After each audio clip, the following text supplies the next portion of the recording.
पुष्पवान् प्रजावान् पशुमान् भवति चन्द्रमा वा अपां पुष्पम् पुष्पवान् प्रजावान् पशुमान् भवति य एवं वेद योपामायतनं वेद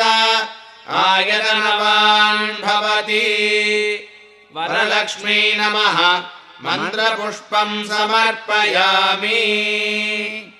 लक्ष्मीं क्षीरसमुद्रराजतनयां श्रीरङ्गदामेश्वरीं दासीभूतसमस्तदेववनितां लोकैकदीपाङ्कुरां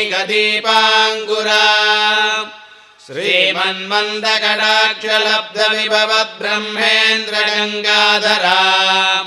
त्वां त्रैलोक्यकुटुम्बिनीं सरसिजां वन्दे मुकुन्दप्रियाम्